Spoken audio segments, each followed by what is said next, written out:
Affiliate marketing start करने के बाद क्या करें? आपने भी एफिलिएट मार्केटिंग स्टार्ट कर दी है, आपने भी इस बिजनेस को स्टार्ट कर दिया, बट आपके भी मेंटर आपको सपोर्ट नहीं कर रहे, या आपको इस बिजनेस के अंदर कुछ समझ नहीं आ रहा, या आपका क्या प्रॉब्लम आ रही है, कुछ ना कुछ प्रॉब्लम की वजह से आप यूट्यूब पर सर्च कर रहे हो, या मेरे को भी कोई सोल्यूशन मिल जाए, जो मैंने पैसा लगाया था उसको वहां से रिकवर कर लूं, या मेरे को कुछ पैसा यहाँ पे कमाने को मिल जाए। इस तरीके के बहुत सारे के डाउट्स आपके मन में आ रहे होंगे, और कहीं ना कहीं यूट्यूब के ऊपर आप कुछ ना कुछ डेली बेसिस पे सर्च कर रहे होगे कि एफिलिएट मार्केटिंग स्टार्ट करने के बाद क्या करना चाहिए, कैसे पैसा आएगा, कैसे क्या करना होता है। तो आज मैं आपको इस वीडियो के अंदर डिटेल में इन डेप्थ बताने वाली हूँ कि एफिलिएट मार्केटिंग स्टार्ट करने के बाद क्या करना होता है, किन किन तरीके से करना होता है, और किस तरीके से हमें पैसा आना स्टार्ट होता है। तो welcome back guys, my name is Nisha, I am from Jaipur Rajasthan. I hope you are doing well. आप लोग बहुत ज्यादा अच्छे होंगे और अपनी लाइफ में बहुत कुछ कर रहे होंगे अच्छा। तो इस बिना किसी देरी के स्टार्ट करती हूँ आज की इस धमाकेदार वीडियो को, जहां पर हम डिस्कस करने वाले हैं कि एफिलिएट मार्केटिंग स्टार्ट करने के बाद क्या करें। तो कुछ ऐसे बेसिक पॉइंट्स बताऊंगी। अगर आप एज अ बिगनर इस वीडियो को देख रहे हैं तो लास्ट तक जरूर देखना, और आपने अभी तक मेरे चैनल को सब्सक्राइब नहीं किया है तो जल्दी से सब्सक्राइब कर दीजिए, बेल आइकन को प्रेस कर दीजिए, लाइक कर दीजिए, और अपने सभी उन एफिलिएट्स के साथ, टीममेट्स के साथ शेयर कर दीजिए जो स्ट्रगल कर रहे हैं, या जिनके मेंटोर उनको सपोर्ट नहीं करते, अपलाइंग के ऊपर निर्भर है, जिनको कुछ समझ में नहीं आ रहा एग्जैक्टली क्या करूं, कैसे स्टार्ट करूं अपने इस बिजनेस को। तो स्टार्ट करते हैं आज के इन बेसिक पॉइंट्स को, जिसकी वजह से आज आप अपनी एफिलिएट मार्केटिंग की जर्नी को प्रॉपर स्टार्ट कर लोगे। पॉइंट है आपका अंडरस्टैंड अबाउट योर कंपनी। आप जिस भी कंपनी में वर्क करते हैं, आपकी जो कंपनी होगा उसका नाम तो एटलीस्ट आपको पता ही होगा, चाहे आप किसी भी कंपनी में वर्क करते हो। जैसे मैं करियर फिक्स के साथ वर्क करती हूँ तो मुझे पता है मैं करियर फिक्स में हूँ। इसी तरीके से आपकी भी कंपनी होगी, उसका कुछ नाम होगा, उस नाम को आपको पता करना है कि एक्चुअल में मेरी कंपनी का नाम क्या है, मैंने किस पैकेज से स्टार्ट किया, ये बेसिक डिटेल तो शायद आपके पास होगा। उसके बाद आपको अपनी कंपनी को पूरी तरीके से एनालिसिस करना है, अंडरस्टैंड करना है कि वहां के फाउंडर कौन है, को फाउंडर कौन है, इंस्ट्रक्टर कौन है, क्या रहता है, कैसे काम होता है, क्या होनी चाहिए। आपको अपनी कंपनी के बारे में हर एक इंफॉर्मेशन आपको घोल के पी जानी एक तरीके से, क्योंकि ये कुछ बेसिक डिटेल्स होती है। अगर हम, क्योंकि यहाँ पर सामने वाली लीड से पैसा लेते हैं, अगर वो हमसे ये क्वेश्चंस पूछ लेती है तो हमें अपनी कंपनी के बारे में हर एक पॉइंट को कॉन्फिडेंटली एग्जैक्टली पता होना चाहिए कि उसको क्या आंसर करना है। सो ये रहा आपका फर्स्ट पॉइंट। फर्स्ट पॉइंट के अंदर सबसे इंपॉर्टेंट दो पॉइंट और आते हैं जो मैं आपको बता रही हूँ। अगर आपने अभी तक डायरी और पेन नहीं लिया है तो जल्दी से डायरी पेन लेके बैठ जाओ, क्योंकि ये पॉइंट आप अगर नोट डाउन नहीं कर रहे हो तो इन फ्यूचर जैसा स्ट्रगल चल रहा है वही चलने वाला है। क्योंकि यहाँ पर मैं आपको अपनी भी तरफ से पूरी कोशिश करती हूँ कि आप अपनी एफिलिएट मार्केटिंग की जर्नी को एक नेक्स्ट लेवल ले जा पाए, यहाँ पर पैसा कमा पाए और अपनी एक सक्सेस स्टोरी क्रिएट कर पाए। तो डे बाय डे मैं उसी पे काम कर रही हूँ। मेरा मिशन यही है कि मैं ज्यादा से ज्यादा लोगों की हेल्प कर पाऊँ, इस 2025 के अंदर बहुत ज्यादा पावरफुल बना पाऊँ और लोगों को भी एक नेक्स्ट लेवल पे लेके जाऊँ। तो प्लीज गाइस, अगर आप इस वीडियो को देख रहे हैं तो अच्छी तरीके से सारे पॉइंट्स को नोट डाउन जरूर से जरूर करना और उस पर इम्प्लीमेंट भी करना, क्योंकि learning is not a productive. जब आप इस चीज पे इम्प्लीमेंट करते हो तब आप प्रोडक्टिव होते हो। के अंदर दो मोस्ट इंपॉर्टेंट पॉइंट ये है कि आपकी कंपनी कौन से विजन पे काम कर रही है, आपकी कंपनी का मिशन क्या है। मिशन और विजन हर कंपनी का होता है। आपको ये पता करना है कि मेरी कंपनी का एक्चुअल विजन क्या है, क्योंकि बहुत सारे लोग सोचते हैं मेरी कंपनी तो सिर्फ एफिलिएट प्रोग्राम चला रही है। नहीं गाइस, आपकी एक्चुअल में जो कंपनी है उसके अंदर आपको देखना पड़ेगा कि उसका मिशन क्या है, उसका विजन क्या है। नंबर 2 पॉइंट जो है इसके अंदर लीगल डॉक्यूमेंट्स कौन कौन से, क्या कंपनी आपकी गवर्नमेंट अप्रूव्ड है, क्या कंपनी के अंदर सर्टिफिकेट्स वगैरह है, लीगलिटीज भी है। अगर आप सामने वाले को कुछ बताते हो तो वहां पर ट्रस्ट इश्यू बन सकता है।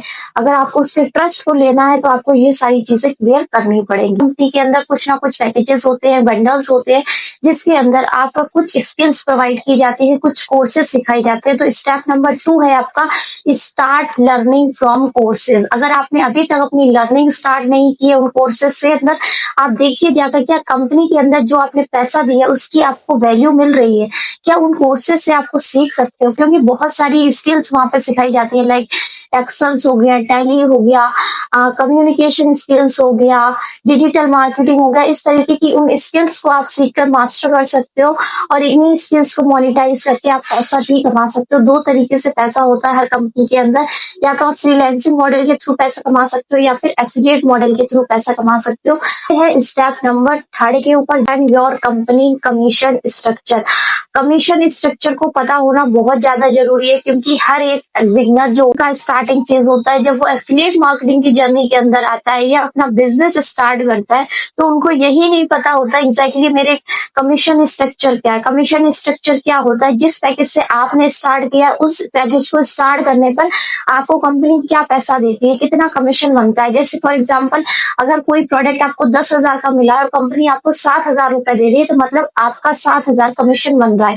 इस तरीके से आपकी कंपनी के अंदर भी कुछ कमीशन स्ट्रक्चर होंगे, आपके पैकेजेस, आपके बंडल्स के अकॉर्डिंग, वो आपको पता करना है। आप आपको अपने अपलाइन से मांग सकते हो, अपने सपोर्ट टीम से मांग सकते हो। बोनस पॉइंट मैं आपको बता रही हूँ गाइस, अगर आप एज अ बिगनर काम कर रहे हो एफिलिएट के अंदर, तो आपके पास सपोर्ट टीम का नंबर जरूर होना चाहिए। सपोर्ट टीम के पास हर एक चीज अवेलेबल होती है, वो आपको सारी चीजें अवेलेबल करवा देंगी।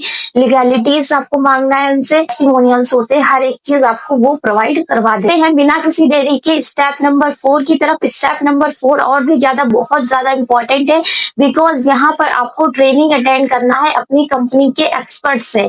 Start training given by experts. इसका मतलब क्या होता है, आपकी कंपनी के अंदर कुछ ना कुछ टॉप अर्नर जरूर से जरूर होंगे, जो आज के टाइम पे 10 लाख, 5 लाख, 3 लाख, 2 लाख, 1 लाख या इससे भी ज्यादा की अर्निंग कर रहे होंगे। तो आपको उन ट्रेनिंग को अटेंड करना है। अगर आपने अभी स्टार्ट किया तो पहले की ट्रेनिंग आपको कहाँ से मिलेगी, जो मैंने अभी आपको बोनस टिप दी थी, सपोर्ट टीम से आप ले सकते हो कि मैम मेरे को वो ट्रेनिंग हुई है, यस सर मेरे को वो ट्रेनिंग हो चुकी है, तो मुझे उसकी लिंक प्रोवाइड करवा दो। आपको वो प्रोवाइड करवा देंगे। उन ट्रेनिंग को आपको लगाना है, बैठना है, सारी चीजों को अंडरस्टैंड करना है, तभी आप अपने बिजनेस के अंदर प्रॉपर वर्क कर पाओगे। समझने की कोशिश करो गाइस, जब तक इस बिजनेस के अंदर आपके पास नॉलेज नहीं होगी तब तक आप यहाँ पर कुछ भी नहीं कर सकते, because knowledge is the power. अगर आपके पास नॉलेज ही नहीं है तो आपके पास पावर ही नहीं है इस बिजनेस को ग्रो करने की, इस बिजनेस को आगे ग्रोथ करवाने की, या अपने आप को एक नेक्स्ट लेवल पे लेके जाने की। देरी के चलते हैं अपने नेक्स्ट स्टेप के ऊपर, जो है बहुत ही ज्यादा important, prepare for your market. आपको मार्केट में उतरने से पहले खुद को बहुत ज्यादा प्रिपेयर कर लेना है। इसका मतलब होता है जैसे हम एग्जामिनेशन के लिए अपनी तैयारियां करते हैं, अपने आप को प्रिपरेशन करते हैं, दिन रात एक करके पढ़ते हैं। कोई गवर्नमेंट जॉब की तैयारी कर रहा होगा तो कोई अपने बोर्ड की तैयारी कर रहा होगा। उसी तरीके से हमें एफिलिएट मार्केटिंग की जर्नी में उतरने के लिए बहुत सारी तैयारी करने की जरूरत होती है, बिकॉज जब हम अपनी लीड को फोन लगाने लग जाते हैं, जब अपनी लीड से बात करते हैं, मार्केट में उतरना उसको ही बोलते हैं, तो क्यों ना हम अपनी लीड से बात करने से पहले अपनी हर एक क्वेश्चन को सॉल्व कर लें कि वो हमें क्या ऑब्जेक्शन दे सकती है, वो हमसे लीगैलिटीज पूछ सकती है, वो हमसे मेंटोर पूछ सकती है, वो हमारे कंपनी के बारे में पूछ सकती है। तो ये सारी नॉलेज अगर आपके पास नहीं होगी तो आप भाई एफिलिएट मार्केटिंग के अंदर तो सर्वाइव नहीं कर पाओगे, बिकॉज एफिलिएट मार्केटिंग के अंदर इतनी नॉलेज अगर आप भी नहीं रख रहे हो, क्योंकि ये बहुत ही इजी बिजनेस है, बहुत ज्यादा इजी बिजनेस है। इस बिजनेस से इजी दुनिया में मैं तो बोलूंगी कुछ भी नहीं है, क्योंकि आप कोई भी बिजनेस करते हो वहां पर इतनी सारी फॉर्मेलिटीज, इतने सारी हेडक होती है कि आप एक ही पावर है, वो है आपकी नॉलेज। जितनी ज्यादा नॉलेज आपको अपनी कंपनी के बारे में होगी, अपने प्रोडक्ट के बारे में होगी, आपको अपने प्लान के बारे में होगी, उतनी ही अच्छी पिच आपकी सामने वाले की रहेगी। अगर आप बिना प्रिपरेशन के अपने लीड के पास जाओगे, अगर वो क्वालिफाई लीड भी हुई, अगर वो क्वालिटी लीड भी हुई, तब भी आप उसको लूज कर दोगे, वो आपके साथ कभी स्टार्ट नहीं करेगी, बिकॉज आपको अपनी कंपनी का कुछ भी नॉलेज नहीं है। तो अभी भी टाइम है, आप अपनी कंपनी के बारे में प्रॉपर नॉलेज लो, सारी चीजें सीखो। अगर आपने अभी तक अपनी कंपनी की प्रेजेंटेशन वीडियो को नहीं देखा है तो जल्द से जल्द उस प्रेजेंटेशन वीडियो को दोबारा जाकर देखो, जो आपने देखी थी जब आपने इस कंपनी के अंदर ज्वाइन किया था, तब आपको कुछ चीजें समझ आई होंगी। मैं बोल रही हूँ, अगर आप उस प्रेजेंटेशन वीडियो को एक बार और देखोगे, दोबारा से देखोगे तो अब जाकर आपको उस वीडियो के अंदर बहुत ज्यादा क्लैरिटी मिलने वाली है। एग्जैक्टली आपको सारी चीजें पता चल जाएंगी कि मेरी कंपनी का पर्पस क्या है, विजन क्या है, स्ट्रक्चर क्या है, हर एक चीज उस वीडियो के अंदर कवर अप होगी। तो आप जाके अपनी सपोर्ट टीम से, अपने अप्लाई से या कहीं से भी अगर आपके पास वो वीडियो अवेलेबल है तो जाइए, उस वीडियो को अच्छी तरीके से देखिए, उसके नोट्स बनाइए और उस पर प्रॉपरली वर्क करना स्टार्ट कर दो गाइस। क्योंकि अगर आप पैसा कमाने के पर्पज से एफिलिएट के अंदर आए हो तो आपके पास नॉलेज होना बहुत जरूरी है। नॉलेज नहीं रखोगे तो पैसा नहीं कमा पाओगे। देखिए अपने लास्ट स्टेप की तरफ जो है मोस्ट मोस्ट मोस्ट इम्पोर्टेंट मैं तो बोलूंगी, because ready for social media presence. अगर आपके पास कोई भी पर्सन आता है, कोई भी लीड आती है, कोई भी स्ट्रेंजर आता है, सबसे पहला वो आपको क्या चेक करता है, आपकी प्रोफाइल, आपकी चाहे इंस्टाग्राम प्रोफाइल हो, फेसबुक प्रोफाइल हो या किसी और सोशल मीडिया हैंडल पर हो। आपको अपनी प्रोफाइल को बहुत ज्यादा अट्रैक्टिव बनाना है, बहुत ज्यादा अच्छा बनाना है, जिससे कि लोग आपकी प्रोफाइल पर रुकना स्टार्ट कर दे। क्योंकि हमारे इस ऑनलाइन बिजनेस के अंदर जैसे ऑफलाइन के अंदर हमारी दुकान होती है, अगर हम दुकान को जितना ज्यादा सुंदर बना सकते हैं, जितना ज्यादा अट्रैक्टिव बना सकते हैं, तभी लोग हमारी दुकान में आना पसंद करते हैं। उसी तरीके से ऑनलाइन बिजनेस के अंदर, एफिलिएट मार्केटिंग के अंदर, जब तक आप अपनी प्रोफाइल को सुंदर नहीं बनाओगे, अट्रैक्टिव नहीं बनाओगे, अच्छी तरीके से नहीं सजाओगे, लोग आपकी प्रोफाइल पे रुकेंगे नहीं, आपको जानेंगे नहीं, आपकी मार्केट में या सोशल मीडिया के ऊपर प्रेजेंस नहीं बन पाएगी। तो इन बातों को अच्छी तरीके से नोट करो। ये मोस्ट इंपॉर्टेंट और बेसिक चीजें आज मैं आपको बता के जाऊँ। ऐसा बिगनर अगर आपने अभी तक अपनी फर्स्ट सेल भी क्लोज नहीं की है तो आप इजिली क्लोज कर पाओगे अगर आपने इन पॉइंट्स पे काम कर लिया, आई गारंटी यू। और अगर आपके मेंटर आपको सपोर्ट नहीं करते, आपको कहीं पे भी सपोर्ट सिस्टम नहीं मिल रहा है, तो आप मेरे को इंस्टाग्राम के ऊपर मैसेज कर सकते हो, आई विल हेल्प। और इस वीडियो के ऊपर हम टारगेट लेते हैं, अगर इस वीडियो पर इस बार 200 लाइक्स आ जाते हैं तो नेक्स्ट वीडियो आप लोग जिस भी टॉपिक पे डिमांड करोगे उस टॉपिक पे मैं जरूर से जरूर लाने की पूरी कोशिश करूंगी और आपकी इस एफिलिएट मार्केटिंग की जर्नी को बहुत नेक्स्ट लेवल लेके जाएंगे। आप लोग सब लोग साथ में बने रहे, आई होप सो। हम लोग बहुत तेजी से ग्रो करेंगे, लेट्स ग्रो टुगेदर। तो मिलते हूँ एक नेक्स्ट वीडियो में, एक धमाकेदार वीडियो के साथ। तब तक के लिए bye bye, take care, love you guys.